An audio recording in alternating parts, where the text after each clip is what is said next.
반갑습니다, 여러분. 코로나 사태 때문에 저희들이 이제 주중에 Q&A 시간을 계속해서 가지려고 하는데요. 여러분이 신앙생활 하시면서 이런저런 모양으로 궁금하셨던 것들, 또 성경에 대해서, 신앙에 대해서 고민스럽거나 또는 질문이 있으셨던 부분들을 저한테 보내주시면 제가 그 중에서 추려서 모두에게 유익이 될 만한 그런 주제들 또는 질문들을 가지고 짧게 답변하는 그런 시간입니다. 이메일을 통해서 여러분한테 설문지를 보내드렸는데요. 여러분의 이름이 나오지 않고 저한테 여러분의 질문이 오기 때문에 안심하시고 어떤 질문이든지 그렇게 보내주시면은 제가 성심성의껏 또 제가 아는 한도에서 최대한으로 답변 드리도록 하겠습니다. 오늘은 사실은 제가 정한 질문입니다. 하나님의 뜻을 어떻게 분별하나요? 뭐 몇 주 전에 이제 코로나 사태가 발생하기 전에 저희 대학부에서 Q&A 나잇을 했는데요. 그때 나온 가장 중요한 질문 중에 하나가 이것이었습니다. 아마 여러분들도 다 공감하실 거라고 그렇게 생각되는데요. 하나님의 뜻을 어떻게 분별하나요? 이 굉장히 중요한 질문이죠. 또 신앙생활에 있어서 어떻게 보면은 가장 일상생활하고 밀접하게 연관되고 또한 또 하나님의 영광을 위해서 우리가 꼭 제기해야 되는 질문이라고 저는 그렇게 생각합니다. 근데 하나님의 뜻을 어떻게 분별하냐 할 때 그 질문을 먼저 던질 때 사실은 이렇게 접근하는 것이 먼저입니다. 왜 하나님의 뜻을 분별하려고 하는가, 이제 그것입니다. 내가 하나님의 뜻을 왜 분별하려고 하는가? 그것이 혹시 내 장래에 대한 어떤 두려움 때문은 아닌가? 혹시 내가 듣고 싶은 말을 듣고 싶어 하는데 그냥 하나님의 컨퍼메이션, 하나님의 그 어떤 그 확증 이런 것들을 기다리는 것은 아닌가? 그런 질문들을 저희들이 먼저 할 필요가 있습니다. 그 하나님의 뜻을 찾는 그 동기에 대해서 저희들이 생각해 보는 것이죠. 그래서 그것이 아까 말씀드렸던 어떤 미래에 대한 불안 때문이라든가 또는 어떤 잘못된 결정으로 인해서 뭔가 큰 일이 벌어지지 않을까 하는 그런 마음 때문이라면은 그것은 하나님의 뜻을 찾기보다는 자기 믿음을 먼저 점검해야 되는 그런 시점이라고 저는 생각합니다. 그래서 여러분, 하나님의 뜻을 분별하려고 할 때 먼저는 내가 왜 이것을 분별하려고 할까? 또 뜻을 알고 난 다음에는 내가 어떻게 하려고 하는 걸까 하는 그런 생각들을 미리 좀 생각해 보셨으면 좋겠습니다. 자, 우리가 하나님의 뜻이라고 할 때 단순히 생각하면은 뭐 이 직장에 가는 게 하나님의 뜻입니까? 또 저 사람하고 결혼하는 게 하나님의 뜻입니까? 그렇게 보통 묻곤 하잖아요. 그런데 사실 하나님의 뜻은 아주 큰 것부터 굉장히 작은 것에 이르기까지 또는 아주 오랜 시간에 걸쳐서 이루어지는 것에서부터 시작해서 오늘 하루를 향한 하나님의 뜻, 이렇게 다양하고 또 넓은 차원의 뜻이 있습니다. 그것을 한 4가지 정도로 저희들이 나눠볼 수 있습니다. 그래서 첫 번째는 하나님의 영원하신 계획이 있어요. 이거는 누구도 바꿀 수 없는 것이죠. 이 뜻은 하나님께서 창세 이전부터 작정하신 것이고 또 하나님의 완전한 주권과 통제 아래에 있는 것이기 때문에 절대로 변하지 않습니다. 뭐 예를 들어서 하나님이 세상을 창조하시기로 하신 것, 또 하나님이 이스라엘을 애굽에서 구원하시기로 하신 것, 또 자기 아들을 십자가에 달려 죄를 속하고 또한 부활하게 하시려는 것, 또 세상을 맨 마지막에 완전히 회복시키시려는 것, 이런 것들은 다 하나님의 영원하신 계획이고요. 그것은 절대로 누구도 바꿀 수 없고 어떤 방향을 바꿀 수도 없습니다. 또는 사람의 선택이나 불순종이 그것을 막거나 또는 방향을 틀 수 없는 것이죠. 절대적인 하나님의 뜻입니다. 두 번째는 하나님의 윤리적인 명령이 있습니다. 이것은 대체로 성경을 통해서 명확히 드러나 있습니다. 또 옳고 그름에 대한 어떤 도덕적인 구분을 얘기하는 것이죠. 예를 들면 나그네를 학대하지 않는 것, 또 살인하지 않는 것, 또 우상 섬기지 않는 것, 뭐 우리가 보통 십계명이라고 얘기하는데요. 음란을 행하지 않는 것, 거짓 증거하지 않는 것, 이런 여러 가지 윤리적인 명령을 통해서 나타난 하나님의 도덕적인 뜻이 있습니다. 이런 것들은 사실 우리의 선택의 영역에서는 제외됩니다. 우리가 그 뜻을 잘 알지 못해서 더 공부하거나 또는 성경을 통해서 그 뜻을 점점 더 알아가는 것이지만, 이거를 선택할지 말지를 선택해야 되는 대상으로 생각해서는 안 됩니다. 이것은 우리가 그 뜻을 알면은 당연히 해야 되는 것이죠. 뭐 이거 할까 말까 그렇게 판단할 수 있는 문제는 아닙니다. 세 번째는 계시되지도 허락되지도 않은 하나님의 뜻이 있습니다. 이건 좀 어려운 부분이죠. 하나님이 아주 감추어 놓으신 것인데, 그것은 모르는 채로 지나가게 되어 있는 것들입니다. 그것을 감추시는 하나님의 뜻에 대해서 우리가 너무 과도하게 그것을 알려고 하면은 부작용이 일어납니다. 예를 들면은 뭐 예수님이 언제 오실지에 대한 그런 예언들, 그 비밀을 파는 사람들이 있잖아요.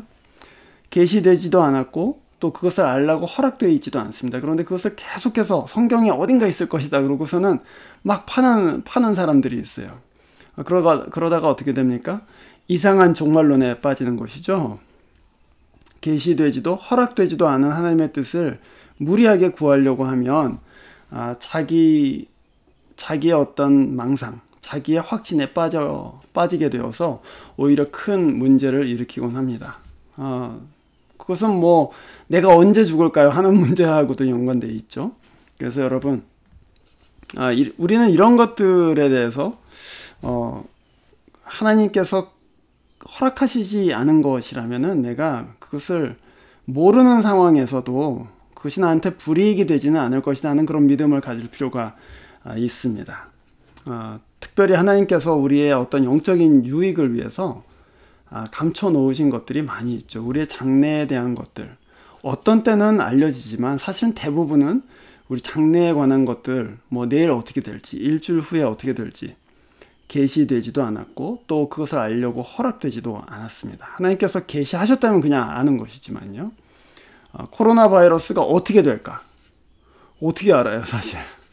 계시되지 않았습니다. 또 우리가 그것을 아는 것을 허락하시지도 않았습니다. 오히려 하나님께서는 불확실한 미래를 하나님께 의탁하고 그 뜻을 구하면서 잠잠히 기도하라, 그리고 믿음 가운데서 지나가라, 이렇게 저희들에게 말씀하시는 것 같아요. 그 다음에 마지막으로 계시되지는 않았는데 분별해야 되는 하나님의 뜻이 있습니다. 이것은 성경에 좋은지 나쁜지 명확하게 드러나지 않는 것들이죠. 뭐 마음의 소원, 또 선택을 하나님께서 드러내시고 훈련하는 계기가 됩니다. 이 사람하고 결혼할지 저 사람하고 결혼할지, A라는 도시에 살지 B라는 도시에 살지, 이런 것들은 계시되지 않았습니다.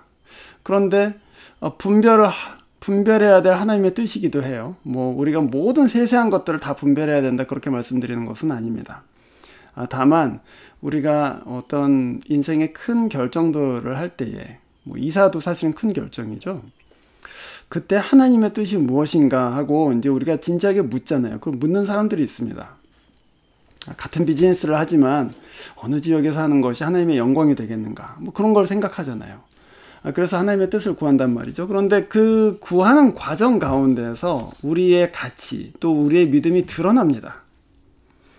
하나님의 뜻을 구하려고 하면서 자기의 욕심도 보게 되고 또 자기의 숨겨진 동기들도 보게 되고, 그러면서 이 하나님의 뜻을 분별하면서 내 뜻이 무엇인지를 분명하게, 점점 더 명확하게 알게 되고, 그래서 하나님 앞에 마음을 돌이키기도 하고 또 하나님께 순종하겠다고 마음을 정하기도 하고, 이제 그런 일들이 있지요. 그래서 사실은 네 번째 영역에 대해서는 어떤 답이 있다기보다는 오히려 그 답을 찾아가는 과정, 하나님의 더 기쁘신 뜻이 무엇인가를 추구하는 과정 가운데서 우리의 믿음이 자라고 우리의 어떤 하나님의 뜻을 헤아리거나 또는 순종하려는 마음이 자라는 그런 좋은 계기가 된다, 이렇게 말씀드릴 수 있겠습니다. 자, 이제 우리가 하나님의 뜻을 추구할 때 제가 몇 가지 아주 중요한 원칙들이 있는 것 같은데요. 제가 개인적으로 확신하는 것들입니다. 그것들을 제가 한두 문장으로 한 슬라이드씩 여러분과 나누도록 하겠습니다. 제일 먼저 우리가 생각해야 될 분별의 원칙은 이것입니다. 가장 중요한 것이 가장 명확하게 드러나 있다는 것입니다. 여러분, 우리가 아까 네 가지 하나님의 뜻에 대해서 보았는데요. 가장 중요한 것이 무엇입니까? 또 가장 명확하게 드러나 있는 것이 무엇입니까? 첫 번째였죠.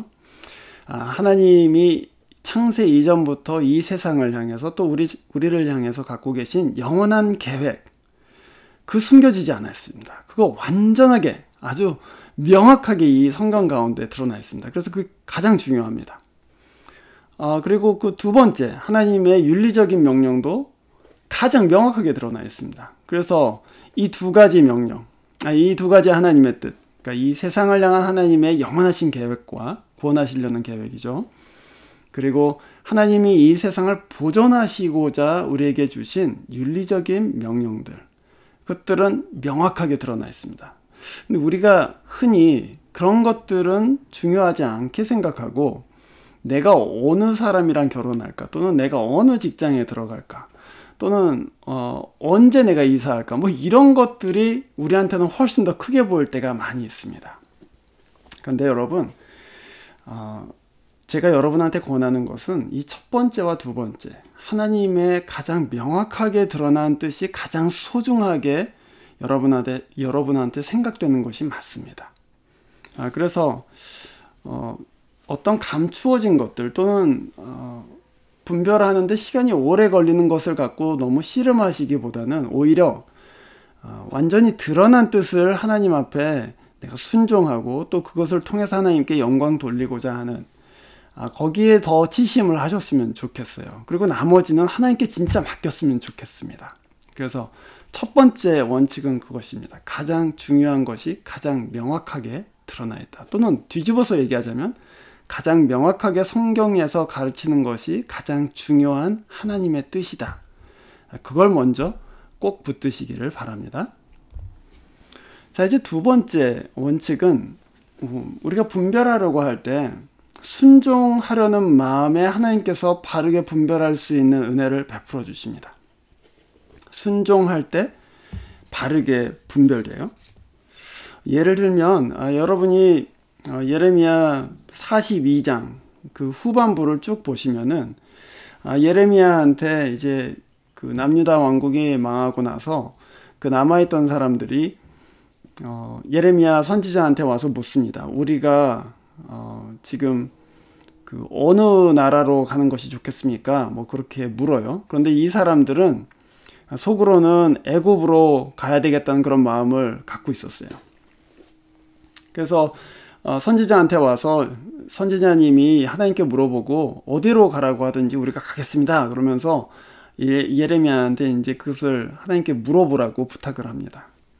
예레미야가 그것을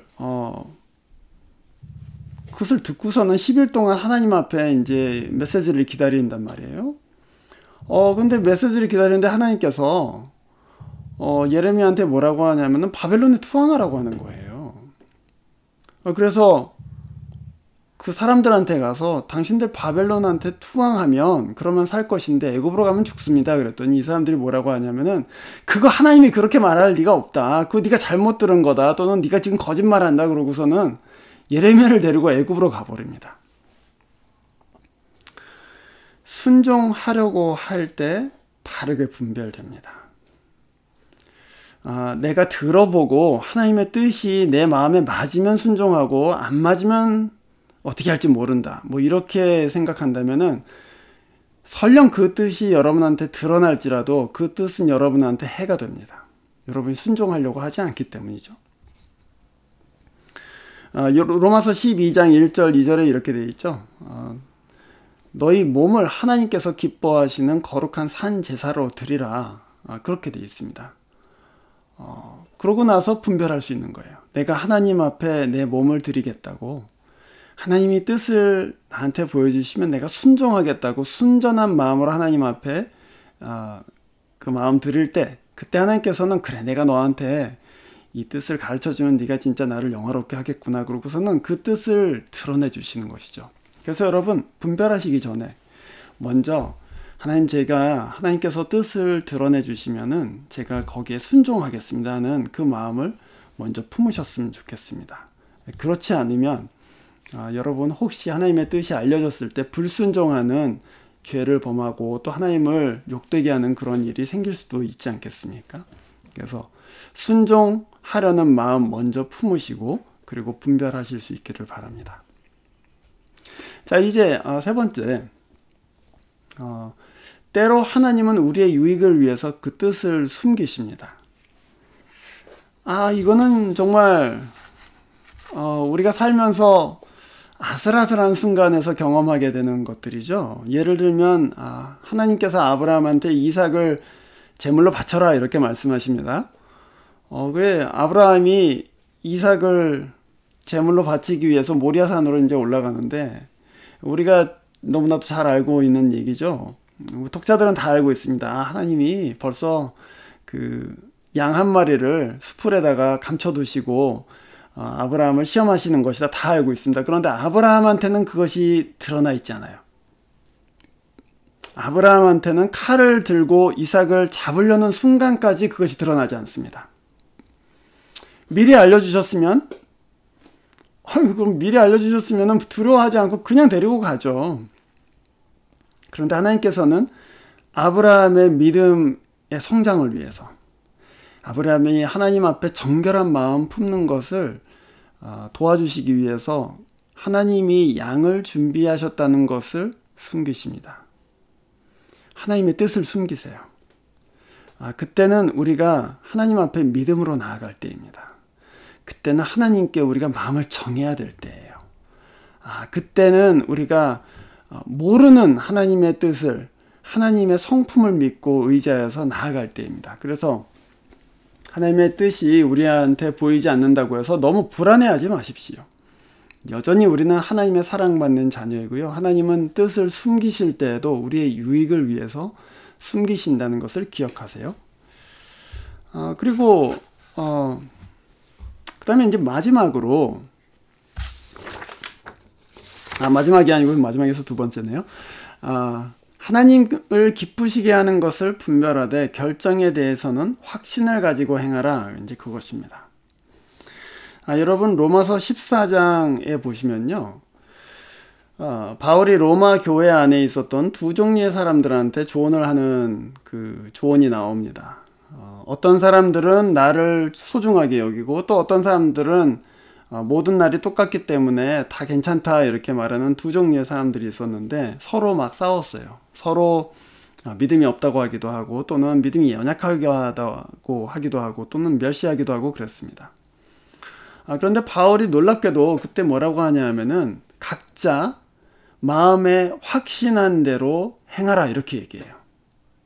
그러니까 어떤 날을 특정해서 이 날이 중요하다고 생각하는 사람들도 그 결정이 하나님을 영화롭게 하고 하나님을 기쁘시게 한다는 그 확신에 서 있어라. 그리고 그 믿음을 가지고 그 날을 지켜라 이렇게 얘기하고 모든 날이 똑같다. 모든 날이 중요하다 하는 사람도 그것이 하나님을 기쁘시게 한다는 그 마음의 확신을 가지고 그대로 하라는 거예요. 말하자면 거기에 자유가 있는 것이죠. 이것이 하나님을 기쁘시게 하는 것. 이게 하나님께서 참으로 영광 받으실 만한 길이다라고 생각하는 거예요. 그런데 그 모양이 달라요. 어떤 사람들은 주의를 아주 철저하게 지켜야 된다고 생각하고 어떤 사람들은 모든 날을 주일처럼 생각하면 된다 이렇게 생각하는 거예요. 근데 두 사람 다 이거 하나님께서 기뻐하실 거야 하는 마음으로 하고 있다면 그것은 하나님께서 기뻐하시면서 받으신다는 것입니다. 그래서 여러분 바울은 결국 뭐라고 하냐면 각자 마음에 정한 대로 확신 가운데 행하라 이렇게 얘기해요. 그 믿음 하나님께서 이것을 기뻐하신다는 믿음이 있으면 괜찮다 그렇게 얘기해요. 놀라운 자유가 아닙니까? 한 가지로 답하지 않습니다. 한 가지가 맞는 길이라고 얘기하지 않아요. 이것이 믿음의 어떤 도상에서 보면은 조금 머추어한 아주 성숙한 결정이 있는 반면에 어떤 것들은 성숙하지 않은 결정들도 있어요. 그런데 하나님 눈에는 그것을 하나님을 위해서 하나님의 영광을 위해서 한다면은 기쁘시게 받으신다는 것입니다. 그래서 여러분이 최선을 다해서 하나님의 뜻을 분별하세요. 그리고 분별의 끝에는 이 확신에 이르셔야 됩니다. 내가 여러 가지 옵션이 있지만 이 중에서 이것이 하나님을 기쁘시게 하는 것이 분명하다고 내가 믿는다. 그러면은 그 결정을 주저하지 마시고 또는 그 결정 때문에 흔들리지 마시고 그대로 나아가십시오. 그러면은 하나님께서 기뻐하실 것입니다. 자, 이제 마지막으로 아주 중요한 원칙이 하나 있습니다. 그것은 뭐냐면은 나의 선택이 모든 것을 좌우하지는 않는다. 또 걸음을 인도하시는 이는 하나님이시다라는 것입니다. 여러분 분별할 때 분별하는 이유 중에 하나는 바른 선택을 하려는 것인데요. 바른 선택을 하려는 것 이면에 종종 많은 경우에 그 불안함이 있습니다. 혹시 내가 여기서 잘못 결정해갖고 내 인생이 어떻게 크게 잘못되지 않을까? 혹시 내가 이 순간에 결정을 잘못해서 막 너무 큰 손해를 당하지 않을까? 그런 불안함이 있어요. 그런데 여러분, 믿음으로 결정하시고 또 선택하셨다면 그것이 하나님 손에 있다는 것을 믿으십시오. 여러분의 결정이 조금 미숙한 결정이라거나 또는 잘못된 결정이라 할지라도 하나님을 바라보시고 하시는 결정이라면, 그리고 하나님의 손에 여러분의 인생을 맡기신다면 그분은 여러분의 걸음을 인도해 주십니다. 그래서 여러분 결정하실 때 너무 불안해하지 마시고 내가 이 결정을 혹시 여기서 잘못 내린다 할지라도 하나님께서는 내 걸음을 인도해 주실 것이다 하는 그 믿음 가운데 분별하시고 또한 순종하셨으면 좋겠습니다. 오늘 여러분 짧게 제가 하나님의 뜻을 어떻게 분별하는가에 대해서 말씀드렸는데요. 여러분은 어떤 주제들을 가지고 하나님 앞에서 뜻을 구하고 있습니까? 오늘 말씀드린 단계들을 따라서 한번 여러분의 동기들도 살펴보시고 또 여러분의 믿음이 성장하는 계기로도 한번 사용해 보시고, 그리고 종국적으로는 하나님께서 기뻐하시는 일에 순종하는 여러분 되시기를 바랍니다. 그러면 다음 주일에 또 다른 질문을 가지고 찾아뵙도록 하겠습니다. 감사합니다.